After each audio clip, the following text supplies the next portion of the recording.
Le monde en flammes.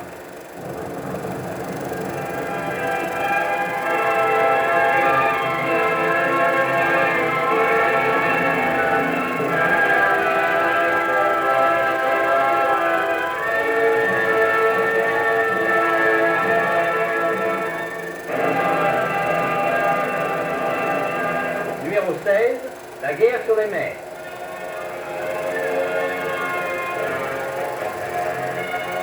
La maîtrise des mers appartenait déjà au début du conflit à la Grande-Bretagne, qui applique le blocus pour assiéger l'Allemagne dans la mer du Nord. Les unités allemandes se limitent à des attaques contre les convois. L'aviation britannique réagit avec énergie.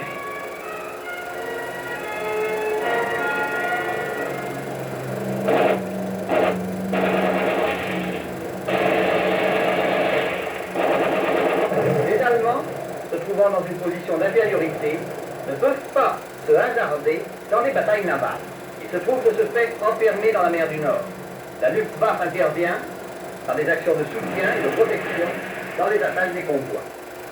Ce sera seulement plus tard, après la conquête de la Norvège, que l'Allemagne aura un débouché sur la mer. Le long des côtes, depuis le début du conflit, les combats entre petites formations sont très fréquents.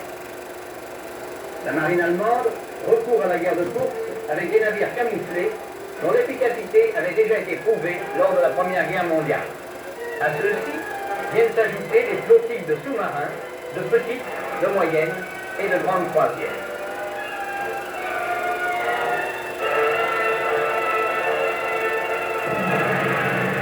Les unités sous-marines, qui ont la possibilité de forcer le blocus britannique, opèrent sur toutes les mers, en infligeant des pertes toujours plus importantes aux unités de guerre et aux convois qui transportent le ravitaillement vers la Grande-Bretagne.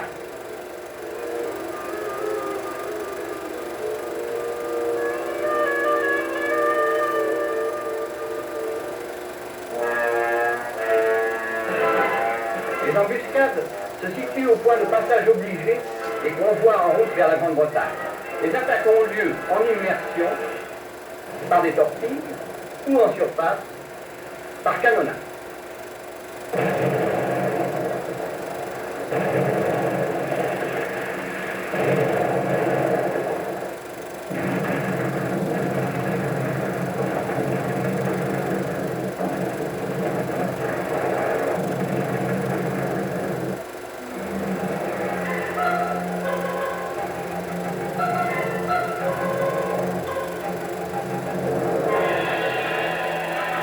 La flotte britannique, qui détient la suprématie en mer, donne la chasse aux navires marchands allemands qui, surpris par la déclaration de guerre, se trouvent loin de leur patrie. De nombreux navires sont coulés. Lorsque l'intervention de l'aviation est possible, la Luftwaffe attaque les formations britanniques.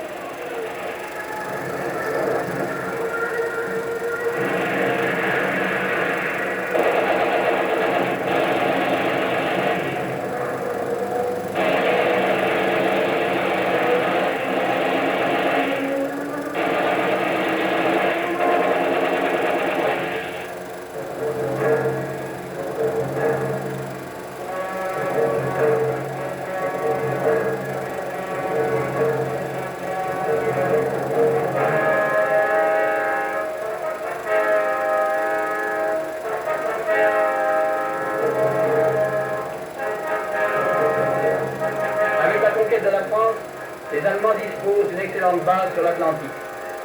Et à Bordeaux, les sous-marins italiens de grande croisière se joignent à eux.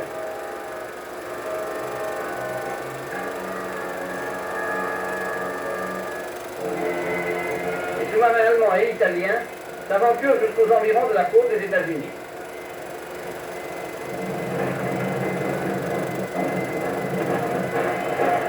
L'ouverture du front russe oblige les Allemands à transférer plusieurs unités sous-marines dans la mer polaire pour intercepter les convois en direction de Mourmansk. Pendant cette période, la technique de l'arme sous-marine allemande se perfectionne. Les ravitaillements et les réparations ont lieu en pleine mer.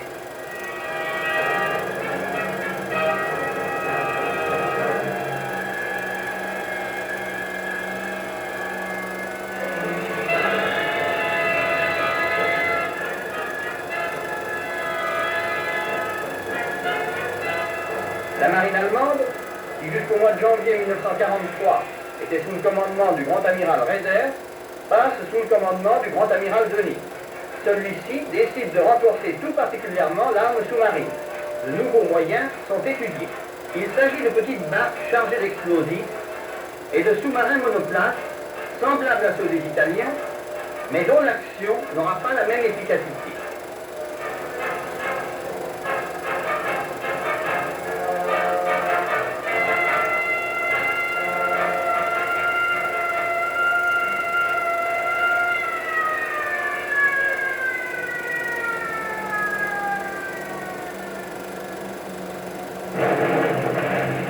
Avec l'entrée en guerre de l'Italie et la campagne d'Afrique, qui en est la conséquence, la Méditerranée devient le théâtre d'opérations navales. Le but essentiel des forces de l'A est de neutraliser la base britannique de Malte afin d'assurer les routes du front de Libye. En 1942, effectivement, à la suite d'incessants bombardements italo-allemands, Malte ne peut plus être employée par les Anglais comme base de soutien des formations navales.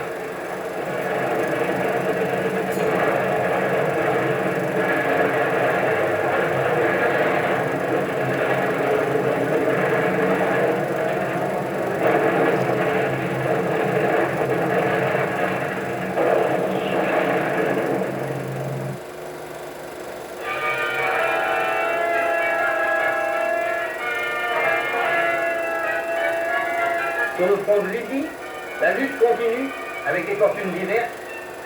Les convois chargés de troupes et de matériel se dirigeant vers l'Afrique ont besoin d'une escorte constante.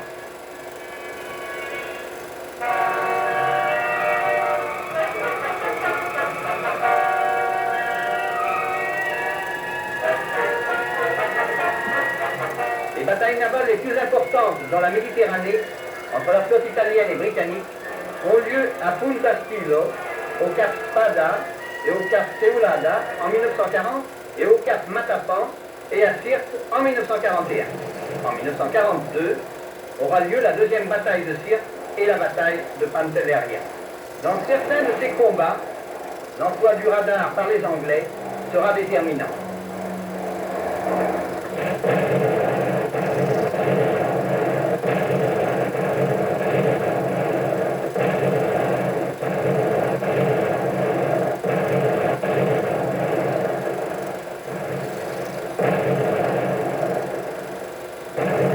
Pour réagir contre l'infériorité vis-à-vis de la marine britannique, la marine italienne met en ligne une série de moyens d'assaut.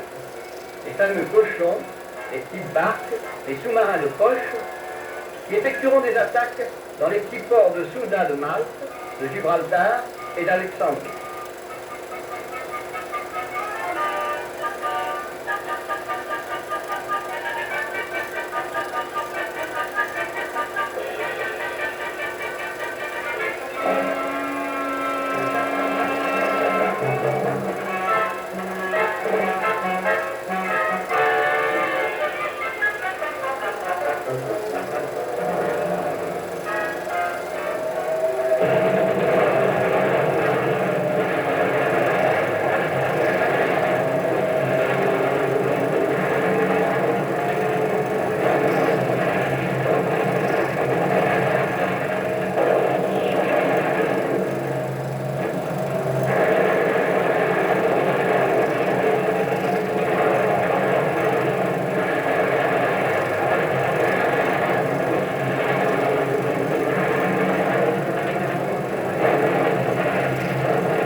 L'intervention américaine sera décisive aussi bien pour l'issue de la bataille sur mer que pour la sécurité des convois. Bien que les Américains soient très engagés en Extrême-Orient, ils envoient des forces massives et ce sera cet apport qui décidera de la lutte engagée depuis des années.